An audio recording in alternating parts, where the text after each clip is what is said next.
Okay. So, magandang hapon po muli sa inyo mga kababayan, nasang dako man kayo ng mundo ay muli binabati ko kayo ng magandang hapon at ang lahat sana ay nasa maayos na kalagayan, malalakas ang mga pangangatawan at walang mga, karamdaman. 'Yan, so 'yan ang ating palaging, panalangin para sa ating mga kababayan na nasa iba't ibang dako ng mundo. 'Yan, nasaan man po kayo ay kumusta po kayong lahat? 'Yan. So, bago po tayo mag-start ng ating topic ay makarinig po muna tayo ng isang awit.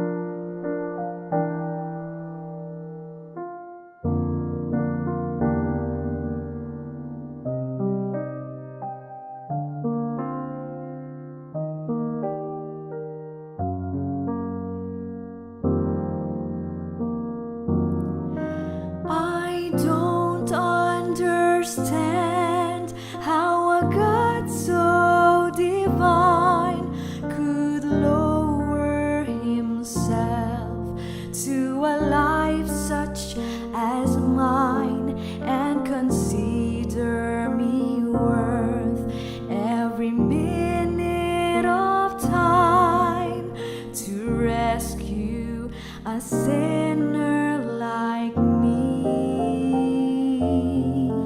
When I think of my Savior alone on the cross, I know without Him that my life would be lost if He had not been willing to suffer the cost to rescue a sinner like me. To rescue a sinner like me, Lord. To rescue a sinner like me. He abandoned His throne and His kingdom above to rescue a sinner like me.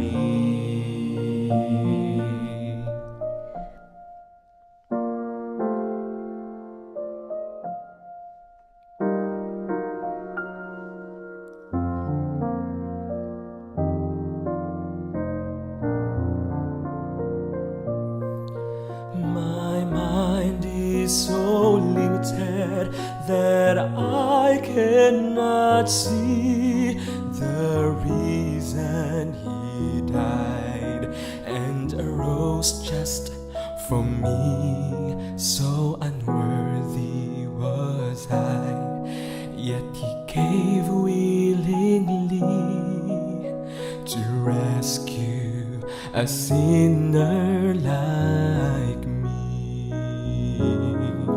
To rescue a sinner like me, Lord. To rescue a sinner like me. He abandoned His throne and His kingdom above to rescue a sinner like me. To rescue a sinner as worthless as I, and He gave me a reason to sing. It's so hard to believe that it happened to me. Hallelujah to Jesus, my King, my King.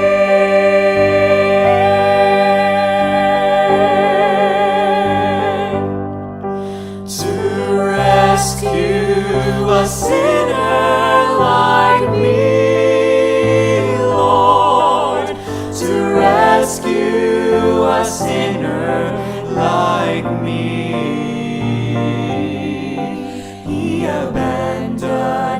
His throne and His kingdom above to rescue a sinner like me. He abandoned His throne and His kingdom above to rescue a sinner like me.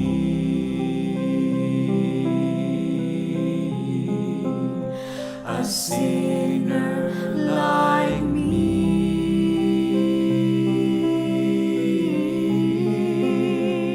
A sinner like me.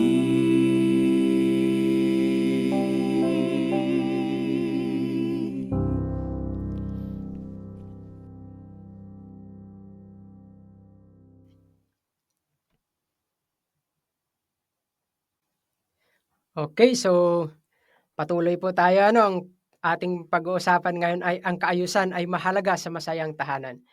Nung nakaraan po ay tinakel din natin, pinahapyawan na 'yan ano, nadaanan na natin 'yan ng kaunti nung nakaraan. Tapos ngayon ay, mayroong, mga pagdidiin, karagdagan na kung saan para maging mas masaya ang tahanan ay kailangan ang, kaayusan. Kasi maganda naman talagang tignan 'pag maayos, malinis, maimis ang tahanan, nakalagay ng maayos ang mga bawat bagay, ang mga ating mga gamit ay magandang pagkakalagay kahit nga sabi ay kahit hindi mayaman, basta't maayos, maganda yung, tahanan, malinis, ano po, 'yan. So, ang sabi dito ay sa ating binabasa na book ay hindi daw nasisiyahan ang Diyos. God is displeased, sabi, kapag ang ating mga tahanan ay, nasa disorder.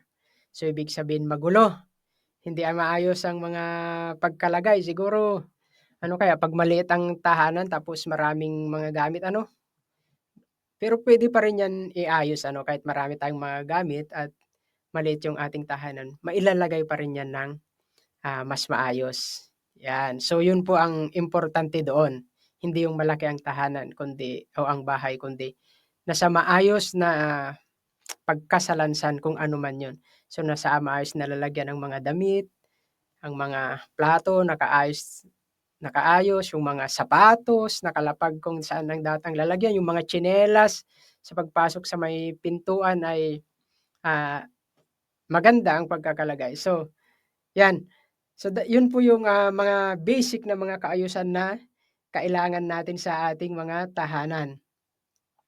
So, yung slackness, minsan kasi ay parang makupad tayo sa paggawa ng kaayusan ano, hindi natin naayos ng maganda. Tapos yung thoroughness ay hindi exact ba, yung ating mga ginagawa. So, kailangan pala ang loob ng ating tahanan ay nandun sa mga tamang lalagyan kung ano yung dapat na nandun, 'yan. Kung lalagyan niyan ng tsinelas at saka ng, sapatos, dapat wala dun yung mga bag, gano'n. At kung 'yan ay yung upuan sa sala, dapat wala dun yung mga, kumot, yung mga unan, mga gano'n ba. So, nakalagay talaga kung saan yung mga tamang lalagyan at ulitin ko po, hindi daw natutuwa ang ating Panginoong Diyos sa mga bagay o sa tahanan na kung saan hindi maayos ang ang pagkalagay nung mga kung ano man yung mga dapat na nandun ano, 'yan. At lahat po tayo siguro diyan ay guilty, 'yan, kami po ay guilty rin diyan. So, puwede tayong mag-improve sa mga bagay na 'yan. Ano po, sabi ay, ang mga bagay na ito ay serious evil, 'yan. Talagang hindi kapuri-puri para sa Diyos at may mga pagkakataon sana naman ay hindi umabot sa ganito. May mga pagkakataon daw na may mga asawang lalaki na parang nalalayo sa kanilang mga asawang babae, napapalayo yung kalooban 'pag ang nanay o ang asawang babae ay hindi maimis sa tahanan. 'Yan, 'pag Pag yung asawang lalaki ay gusto ay maayos, malinis, gusto niya ng mga disiplinadong mga anak, in order ang tahanan, tapos yung asawang babae ay hindi gano'n, ay minsan ay napapalayo daw yung loob ng asawang lalaki sa asawang babae. So, kaya sikapin natin na ang ating mga tahanan, lalong-lalo na sa mga nanay, mga nanay yung binanggit dito, although kailangan tumulong din yung tatay at saka yung mga anak, kasi lalo na 'pag working mother, working mother ay siyempre hindi niya lahat 'yan, hindi niya matrabaho lahat. So, tulong-tulong, 'yan, sa paggawa para sa kaayusan ng ating, tahanan. Kasi yung mga ating mga anak lalo't malalaki na ay kaya naman. At kung parehas nagtatrabaho yung mag-asawa, ay di hati-hati sa work. May naglilinis, may naghuhugas ng plato, may nagwawalis, may, nagluluto, 'yan. Para maging, balanse, maging maayos ang lahat, maging maimis ang loob ng, tahanan. Sabi po dito sa ating binabasa ay, yung nanay 'pag wala sa kanyang kalooban ang pagiging malinis, ang pagiging nasa order, ay mahihirapan siyang gawin 'tong mga bagay na ito, mahihirapan. Kahit talaga po 'yan, ibig sabihin kung hindi natin 'yan noon ginagawa ay kailangan nating pag-aralang gawin. May room for improvement naman po tayo. Yan, so kailangan nating pag-aralang gawin. Kung hindi natin ginagawa noon, simulan na nating gawin ngayon. Unti-unti, umpisahan po natin. So, ang change po, ang pagbabago ay hindi naman po yan overnight. Hindi naman yan sa isang ganun lang ay nagbago na tayo. Kundi unti-unti ang pagbabago. Mayroon tayong nakikitang changes sa loob ng tahanan. Gaya yung sa binanggit ni May nung nakaraan, yung isang farmer o ermitanyo, minsan dumalaw yung hari sa kanyang bahay. Yan, ikukwento ko lang po ulit dun sa mga hindi nakarinig dati. So dumalaw yung hari, pagdating ng hari walang maupuan kasi sira-sira yung kanyang upuan. Yan. Kaya nung umalis yung wala siyang may bigay na upuan, kaya nung umalis yung hari, dali-dali niyang inayos yung kanyang upuan. Yan, ngayon nung pagbalik ng hari, mayroon nang pinag-upuan yung hari. Ngayon naman, nakiinom yung hari. Walang malinis naman na tasa. So, nahiya siya, wala siyang mapagpainuman. Kaya nung pag-alis ng hari ay hinugasan niya yung kanyang mga tasa, yung kanyang mga plato. Kasi sabi niya, baka bumalik uli. Ay bumalik nga. Ay di nung nakiinom, yung hari at nakikain, malinis yung tasa at yung mga plato. Ngayon makikitulog kasi ginabi. Walang maayos na bed. Marumi yung mga kumot. Nahiya yung ermitanyo, mga kaibigan, mga kababayan. Kaya nung pag-alis nung hari, ginawa niya, inayos niya yung kanyang bed, naglabas siya ng kanyang mga kumot, nilabhan niya pa na rin siguro pati yung punda ng kanyang unan para iniisip niya pagbalik nung hari ay mayroon siyang maipapagamit. At nung bumalik nga yung hari, ay mayroon siyang napaupuan, may napagpakainan, napagpainuman, may napagpahigaan, mayroong naikumot, at unti-unti nakikita, pati dun sa sarili ng ermitanyo ay nagkaroon ng pagbabago.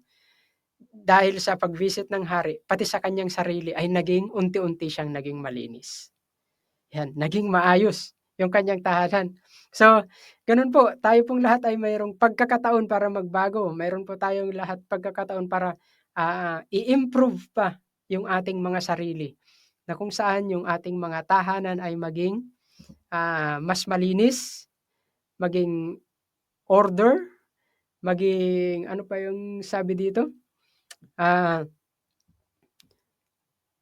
Maayos, nasa order, magandang pagkakalagay ng mga bagay, kasi pag ganun po pala, gaya ng ermitanyo, naging masaya siya nung mayroon siyang na-serve doon sa hari.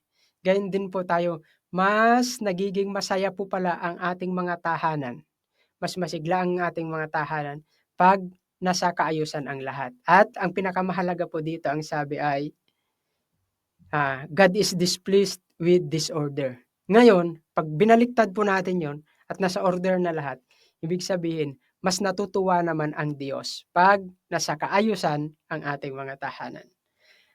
Yan, so okay, maraming salamat po sa inyong pagsama at God bless po sa lahat. Kita-kita po tayo ulit sa sunod.